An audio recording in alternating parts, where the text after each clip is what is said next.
Welcome to the bright side. I am Pharmacist Ben. Thanks for joining us. 844-236-6010 is our number. 844-236-6010. If you have questions about health, nutrition, prescription drugs, if you want to wean yourself off your meds and get on a good nutritional supplement program, we can help you. 844-236-6010 is our number on the bright side. If you want to purchase longevity products, go to brightsideben.com, pharmacistben.com, or criticalhealthnews.com. You can purchase longevity products off the website. You can also sign up to join the Brightside Ben team right off the website by clicking on the Join the Team link. For a one-time $30 fee, you can be in business for yourself. Have yourself a longevity business. Help spread the word about the power and importance of a good nutritional supplement program. You can call 866-735-2470 as well if you want to speak to a real live person, or click on the Join the Team link at brightsideben.com, pharmacistben.com, or criticalhealthnews.com. 844-236-6010 is our number. We've got Seth Breedlove coming up at the bottom of the hour in our third segment, the director of the new film, The Mothman Legacy. I don't know if you guys saw The Mothman, but that was a really cool movie, a 1960s phenomena. The Mothman is a 1960s phenomenon. Anyway, I think the movie came out in the 1980s or so. The Mothman Legacy is a movie about a very interesting urban myth, the legend of the Mothman. We'll talk about the Mothman and the movie, The Mothman Legacy, with the director, Seth Breedlove, in our third segment. And we'll get your calls in our next segment, 844-236-6010. So, we have been talking about the nature of fats and the nature of water, the nature of lipophilic nutrients, the nature of fat-soluble nutrients, and it may seem like it's getting in the weeds a little bit, but it really, you understand how fats work and how water works, kind of how water-soluble nutrients work. It helps you understand how to get them into your system more effectively. If you understand that water-soluble nutrients come in and out, and they're easy to extract, but they're easily excreted, you know you want to be continuously supplying your body with the B vitamins, with vitamin C, with electrolytes through vegetables, through fruits, produce, supplements, veggie juices, soups, organ meats. You want to make sure that you're constantly supplying your body with these water-soluble nutrients. On the other hand, the fat-soluble nutrients you don't need to constantly supply your body with because they're stored. But you have to help your body utilize them or extract them from foods because they're hard to extract. They stick. That's why they're stored. They stick. That's why they're hard to extract. The invisible world always leads to the visible world. One of the problems that we have in health, in the way we treat our bodies, and in our lives, and the way we function just all around, is we don't understand the nature of the implicate order and the explicate order. This was something that David Bohm talked about, the physicist David Bohm talked about in the 1960s and 70s, 50s and 60s and 70s. David Bohm is considered to be a protege, or at least a peer of Albert Einstein's. He's considered one of the greatest geniuses that ever lived, David Bohm, Nobel Prize winner. And he also ended up becoming a very spiritual guy, too. It's no accident that when you get really, really, really, really high up in the sciences, you get really spiritual. There's no accident that the greatest quantum physicists were, some of them were actually Buddhists, or they were at least very connected with Buddhist philosophy. So anyway, David Bohm talked about the invisible world coming from the visible world. He called it the implicate and the explicate order. And to me, when I first read about it, I was like, well, geez, that's common sense. I didn't understand. I still to this day don't understand why that's such a highfalutin, complex, abstract, and philosophical subject, that the inside, what's inside leads to what's outside. The inner world leads to the outer world on all levels. You want to focus on the inner world if you want to be powerful spiritually, mentally, and emotionally. You want to focus on the inside, the invisible world, if you want to be powerful biochemically and in terms of your health. That's why we're going the weeds with these things. Lipids, fats, are so unbelievable. Essential fatty, here's a classic example of why the essential fatty acids are so unbelievably important to understand, and how the implicate leads to the explicate. When we see something on the skin, for example, say you see a pimple on your skin, or say you see a wrinkle on your skin, what we don't realize is that pimple and that wrinkle started off in biochemistry and was preceded in that by some kind of problem, some kind of duress, of which there's only two. There's deficiencies and there's toxicities. That's the only duresses. You're something you're supposed to be getting, you're not getting, or you're getting too much of something that you shouldn't be getting. Deficiencies and toxicities. Now, I break it up sometimes into oxygen deficiencies and nutritional deficiencies, and that's why I say starvation, suffocation, and intoxication. So there's three kind of things, but basically, if you want to even simplify it more, it's deficiencies and toxicities, period. That's the only thing that we have to concern ourselves with, is not getting enough of the good stuff or getting too much of the bad stuff. Pretty simple.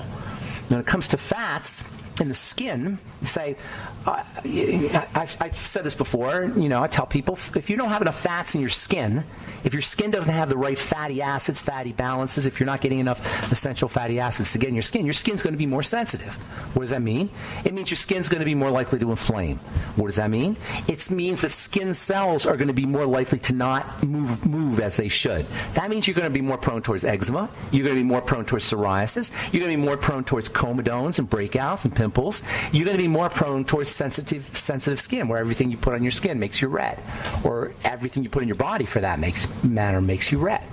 And you're going to go, oh my God, what do? I got to go to the dermatologist, and he's going to give you a steroid cream. Or you're going to go to your esthetician, and she's going to give you some kind of topical, whatever, topical herbal product.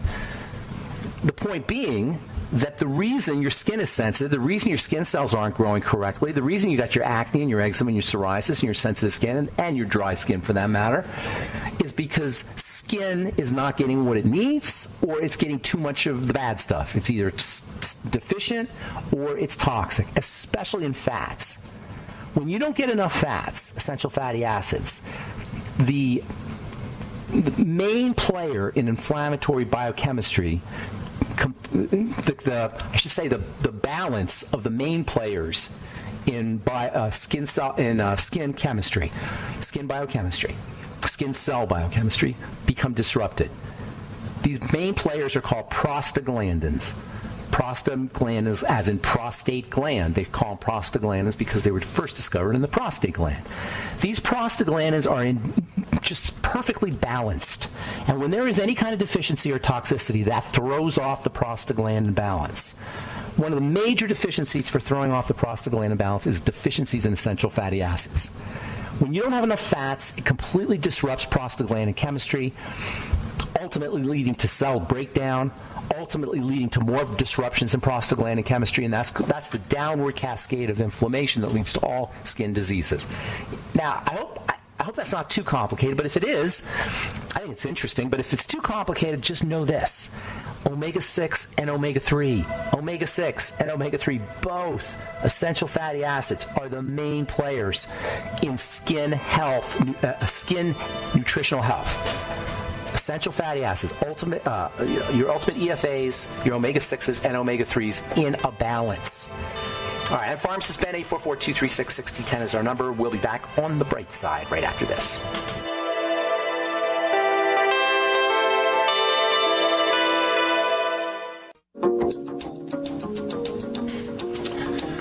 Okay, we're back on the bright side. Pharmacist Ben here. Got lines open, 844-236-6010. We'll get your calls this segment if we have calls. We're going to talk to Seth Breedlove at the bottom of the hour. Seth is a movie maker, and he actually has a series that he's pitching to media outlets called Small Town Monsters. It's kind of interesting, actually. The Mothman, we're going to talk about the Mothman. But a lot of small towns have legends of strange creatures for some reason. Now, you could say, well, that's all just imagination, but I don't know. It seems pretty pervasive. Not just small towns in this country, by the way. Small towns all over the world have legends of strange creatures. When I was growing up, there was the Jersey Monster in New Jersey that lived in the forests, and, of course, Bigfoot and all that. And clearly something's happening. Loch Ness Monster. So anyway, it's a very interesting phenomenon. We'll talk to Seth Breedlove in our third segment and get your calls this segment if we have them. So we're talking about these prostaglandins. The body is made up of all of these antagonistic or balancing systems. You've got contraction and expansion. In fact, contraction and expansion are probably the master binaries. You can think of these as binary systems. You've got, for example, insulin versus glucagon. Insulin helps stores fat or stores sugar as fat. Glucagon releases sugar from fat. You've got progesterone and estrogen. Progesterone is relaxing, estrogen is stimulating. You've got your parasympathetic and you've got your sympathetic. pro-sympathetic. You've got your inflammation and your anti-inflammation. You've got your prostaglandins that are associated with growth and stimulation. You got your prostaglandins that are associated with relaxation. In fact, the body's always constantly, it's in this tightly held balance between growth and non-growth. Things just aren't supposed to just rapidly grow. That's cancer. Cancer is when things rapidly grow. The reason what causes cancer is the brakes get taken off. The body grows by a kind of balance between foot on the gas and foot on the brakes.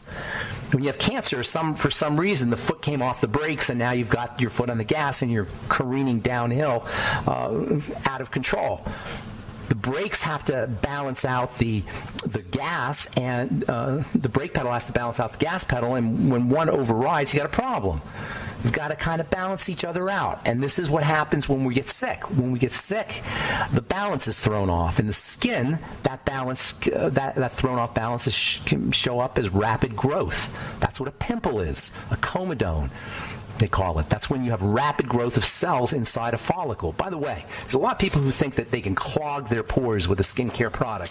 In fact, I would say most people who don't understand how the skin works, which is most people, think that you can clog the pore, that products will clog the pores. Oh, I hear people say this all the time. Oh, I can't put that on. That clogs my pores.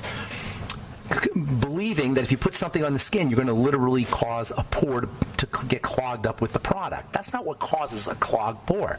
That's a complete misunderstanding of how the skin works.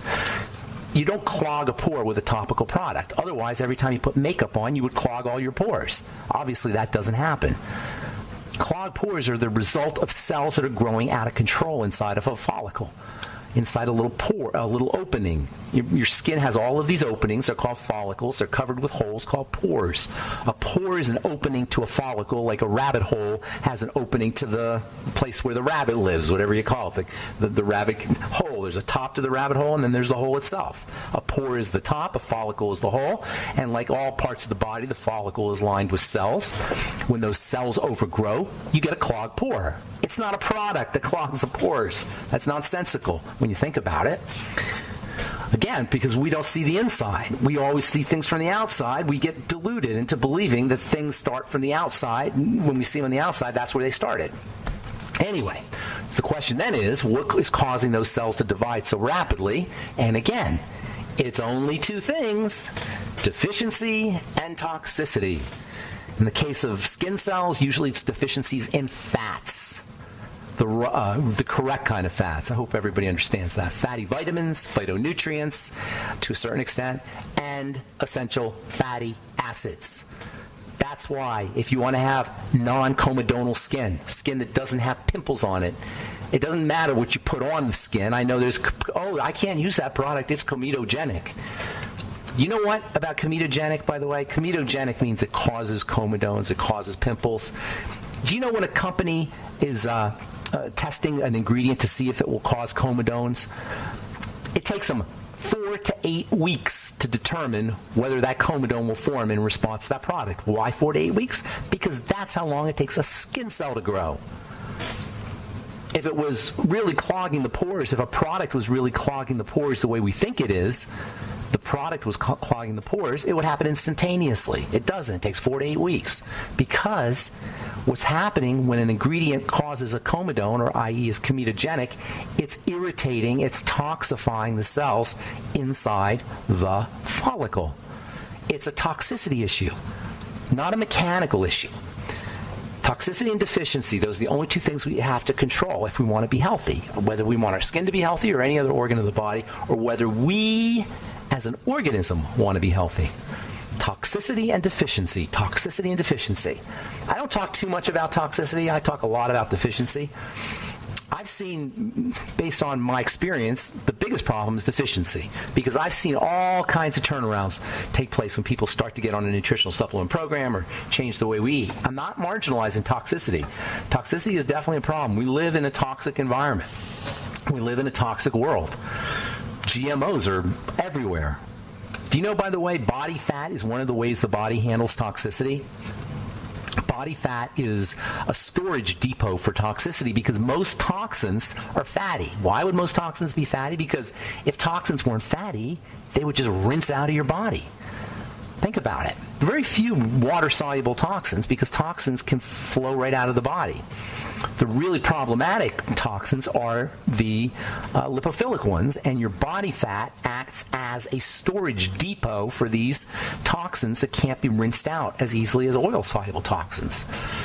Glyphosate and other pesticides and fertilizers and drugs, prescription drugs, the most toxic prescription drugs get stored in body fat. Preservatives from foods, preservatives from chemicals that make it into your skin, hormones, all kinds of stuff gets stored in body fat, environmental toxins. Even there's a phenomenon known as sick building syndrome. Just emanations that come from paint and from carpeting can get stored in body fat. This is one of the reasons why people feel like they're toxic if they lose a lot of weight really fast. By the way, there's a great book called Tired, Not Toxic. And then also, Toxic, Not Tired, I'm sorry. And then also another one called Detoxify or Die by Dr. Sherry Rogers, where she goes into this quite elaborately, actually, in Toxic, Not Tired. She goes into it really elaborately. She talks about the various enzyme systems, and it turns out that a lot of the trace minerals, copper, manganese,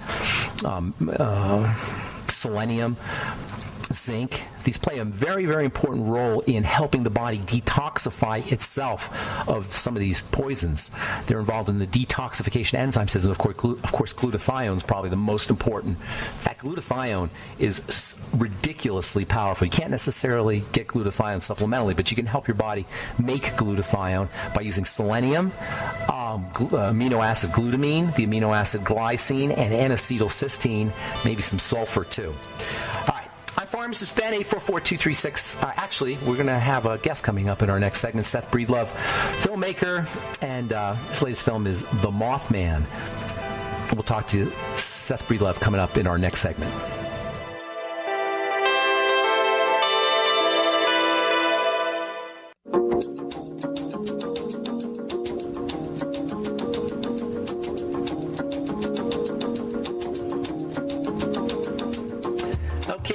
On the bright side, I'm Pharmacist Ben. Thanks for joining us. We're on the air Monday through Friday, 8 to 9 Pacific and 10 to 11 Central Time, and 24/7 on the archive page at benfuchsarchives.com. Also, brightsideben.com. You can purchase longevity products at brightsideben.com, pharmacistben.com, and criticalhealthnews.com. We have news stories, blog posts, videos, lots of good health information. Also, our Truth Skin Health products can be purchased at truthtreatments.com. Never any preservatives, fragrances, fillers, waxes, emulsifiers, water, silicone, vegetable oil, nothing your skin doesn't need or doesn't want. 100% active and functional ingredients, truthtreatments.com. And take a look at our over 1,004 and 5-star reviews at truthreviewed.com. All right, I am looking forward to speaking to our next guest. He is a movie maker, and he's written and produced and directed various movies, but his specialty is monsters, small-town monsters, and his latest movie is a Mothman movie, The Mothman Legacy. Please welcome to the bright side, Seth Breedlove. Hey, Seth. Hey, thanks for having me.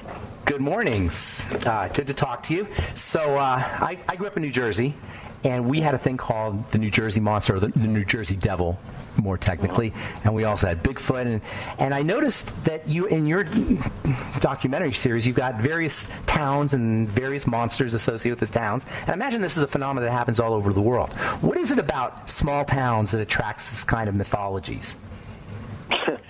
Yeah, I mean, that's the thing that kind of drew me to all of this, honestly, because I grew up in a small town. So small town legends and urban legends is something I grew up around and something I was sort of obsessed with, especially as I got older, because I think it speaks to sort of the culture of a community and how a community might be perceived across the country. But I don't know specifically what it is about these rural communities that sort of maybe draw these phenomena to them, but I do know that the towns that know how to play their cards right, once they've had one of these events happen, they can make some money. They know how to turn it into a tourism draw. And I mean, you know, there's states and cities all across or villages and towns all across the United States who have found recently that this is a great way to bring people to the community. It doesn't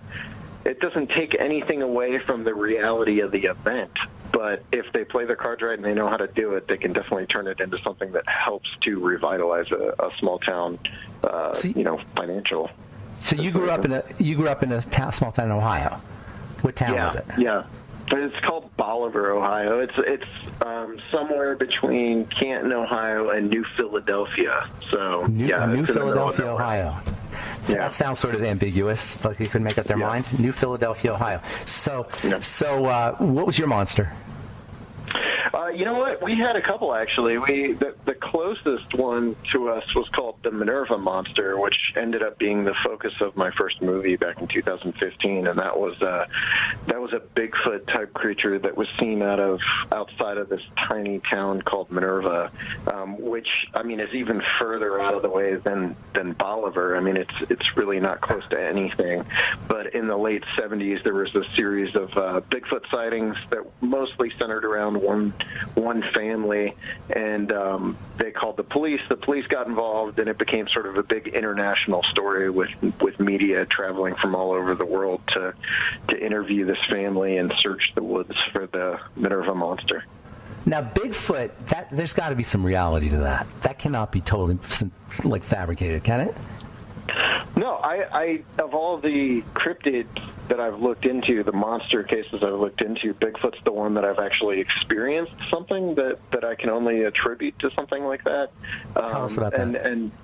Tell us about that. I was in the Ouachita Mountains in Oklahoma for a number of days with a group that searches for Bigfoot called the North American Wood Ape Conservancy, and they were in there. They go into one sort of pocket of wilderness, and they're in there for about 7 days at a time in these shifts of 4 or 5 guys, and they're in there for about 7 months straight. And I was in there for a few days documenting what they do for a movie, and while we were there, we experienced all sorts of strange things, chief of which would have been some bizarre eye glow or eye shine that I filmed on a hill behind the cabin, and something throwing rocks and screaming at us in the middle of the night right around 2 a.m. Now, screaming clearly otherworldly or non-human sort of screaming? You know what? Very similar to what a gibbon laughter sounds like is what we recorded or felt like we heard. Sounded very much like a primate, like a monkey, a big old monkey. And you have a recording of it? No, we did. Yeah, I messed up in that I don't have a recording of it. I do have the eye shine on camera, though, and that's actually part of the film. But unfortunately, I didn't get the screaming on audio. No. Oh my goodness. Okay. All right. So tell us about Mothman. That's one of the creepiest ones. Yeah, I think the Mothman's probably gained a lot of notoriety, especially in the last few years, because of the Richard Gere movie that came out in the early 2000s called The Mothman Prophecies.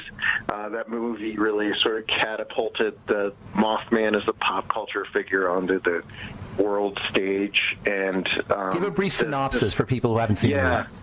Yeah, so the story revolves around a creature, a glowing red-eyed being that was seen outside of a town called Point Pleasant, West Virginia, back in the 1960s. Between 1966 and 1967, it was witnessed by up to 200 witnesses, claimed to have encountered it.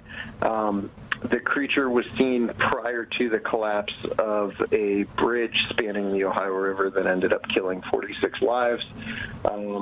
And then that was sort of what people consider the core Mothman legend. Our movie, The Mothman Legacy, takes a look at what happened after that. So it kind of starts in 1967 and brings all that up to present day.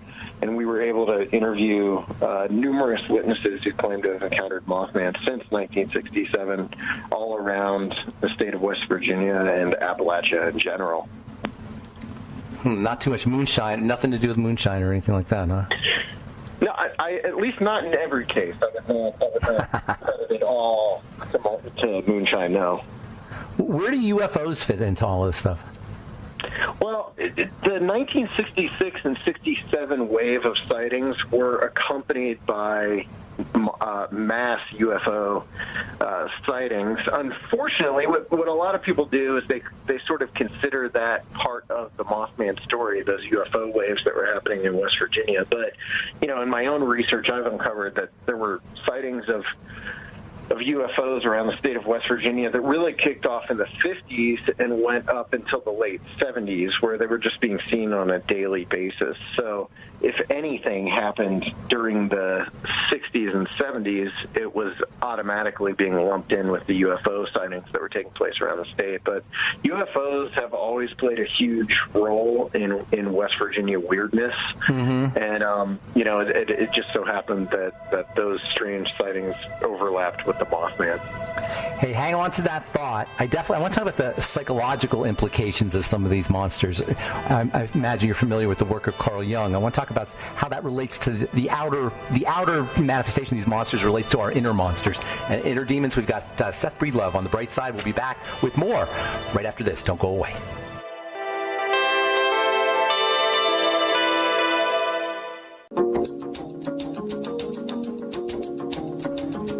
Okay, we are back with Seth Breedlove, director of the Mothman Legacy. Is that right, Seth? The Mothman Legacy? Yeah, that's the latest one. All right, we'll talk about the movie here in a moment, but I want to talk real quickly about what do you think of this connection between the inner archetypal monsters and demons that we all have and the manifestation of these things? I mean, that's a big question, and it's one that we're kind of exploring in our films, within the context of our films, especially the Mothman Legacy and the Mark of the Bow Witch movie we have coming out next year. We really dive into some of the bigger topics that we're dealing with when we're talking about these monsters, because something like the Mothman might seem like a fairly recent phenomena, but when you really look at history and descriptions of what this creature might be, it sounds very similar to some of the demonic entities, like talked about throughout history that we've heard about. It also draws parallels to some of the legends of the Scotch-Irish, which settled Appalachia, which is where the West Virginia, the Mothman sort of originated. So you can draw correlations between things that have actually been around, far longer than 1967, like the Banshees, which are these red-eyed creatures that precede a tragedy that's very similar to what people say the Mothman is. So it's a big question, and it's one that we could probably spend the rest of our lives debating and talking about, because I think there's a lot more going on here that we might realize. That's really fascinating. So the Banshees were similar to Mothman in the sense that they were like they portended doom of some kind. Yes. Yeah, they were definitely they preceded a tragedy or death. And when you get into it's interesting because when you get into West Virginia's urban legends and their local folklore, there was even a Birdman that was seen around Point Pleasant in the 1930s. And the interesting thing about that, it was always said to sort of be a harbinger of doom. It was there to warn farmers and things like that about oncoming disaster. So this has been around for a long time. It's just maybe we put a new face on it in the 60s and said, hey, it's the Mothman, and gave it this name that sort of made it a pop culture figure. Right. Why do you suppose there's never any documentation, like definitive documentation? Is that intentional, or is there something that just goes along with these things that that they're not photographed, or there's no official? It's always somebody's word or somebody's story or experience. End of the day, that's all it's probably ever going to be, honestly. I don't know what to attribute that to, other than when you have an event arise that you are not expecting, something that you're definitely not anticipating seeing, say, a 6 or 7 foot tall winged demon, red-eyed demon on a road late at night. The last thing you're going to think to do maybe is pick up a cell phone and start snapping pictures of it. With all the sightings, somebody would have had a camera somewhere, no? I mean, yeah, no. I mean, that's the big question. It's like, why don't we have a body of any of these things either? Yeah. Is it just just a psychological sort of embodiment of something deeper, or like what are we dealing with here? Have you ever heard of this thing called the Fermi Paradox? I have not, no. The Fermi Paradox is this idea that if there's all these planets out there, how come we haven't, and all the possibility of life in outer space, how come nobody's ever reached us or nobody's ever contacted us? And they call that the Fermi Paradox. And it's almost like some of these ideas have to be kept separate from us somehow. It seems like the implication is they have to be. That they live in a different realm. They don't live in a material realm. They live in a realm of ideas or even imagination. Do you think that makes it less valuable or less important or less real? Oh, no, and I approach all of this from a historical standpoint, too. You know, like whether or not there's actually a Mothman or a Bigfoot or the Jersey Devil, it really is irrelevant to me.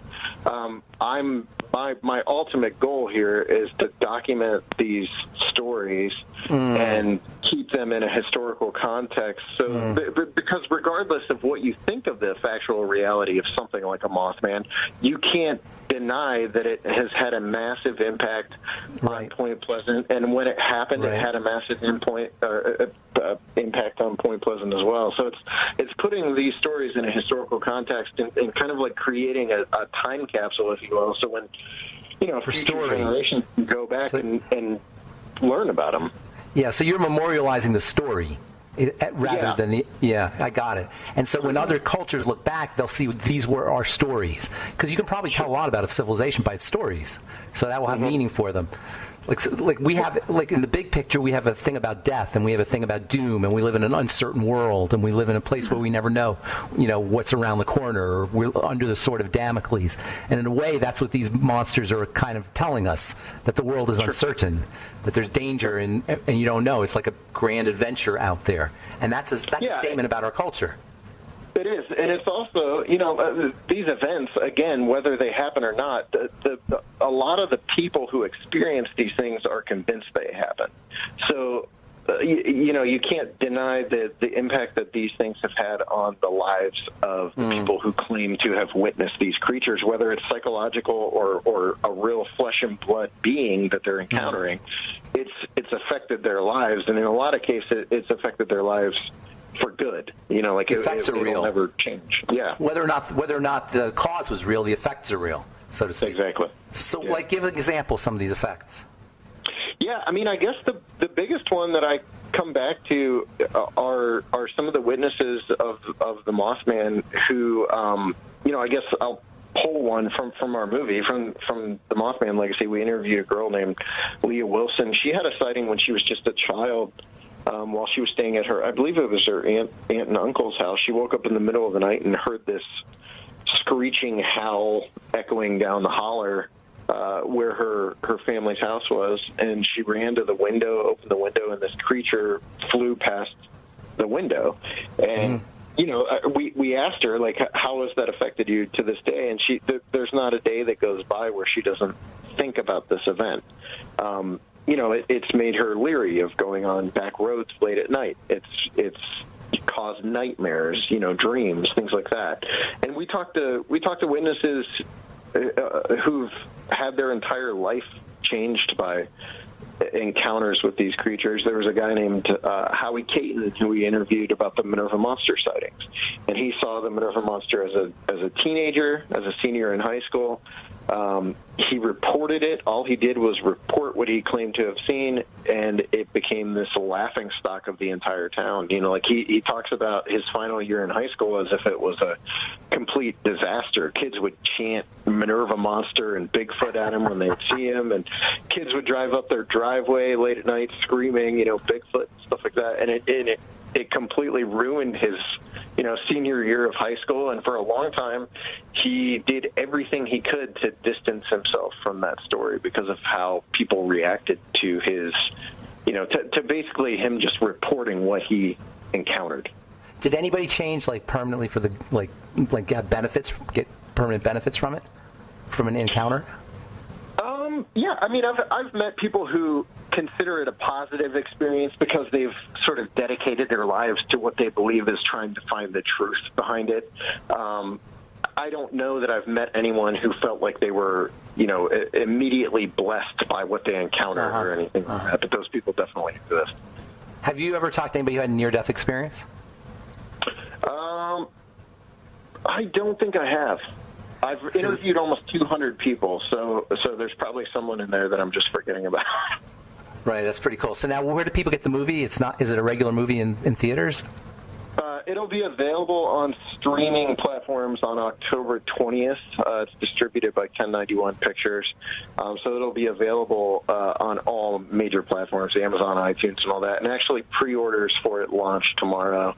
And DVD and Blu-ray is through smalltownmonsters.com. Smalltownmonsters.com, and it's called The Mothman Legacy. Yep. Yeah. Are there other Mothman 4 and Mothman 5 and other Mothman movies coming out? So we have the Mothman at Point Pleasant that came out in 2017, and that is our look at that 1966 and 67 flap, the big UFOs, and Men in Black, and Mothman. And then we have another movie called Terror in the Skies that takes a look at the sightings of large winged creatures around the state of Illinois. Oh, wow. Smalltownmovies.com. Everything's available there? Yeah. Okay, great. Thank you so much, Seth Breedlove, for coming on the bright side. Best of luck to you. Thanks for having me. All right. Thank you. That was Seth Breedlove, smalltownmonsters.com, if you're interested in checking out his work. And that is all the time we have for today on the bright side. I am Pharmacist Ben. Have yourselves a wonderful, beautiful, awesome, spectacular day. We'll talk to you all later, folks. Bye for now.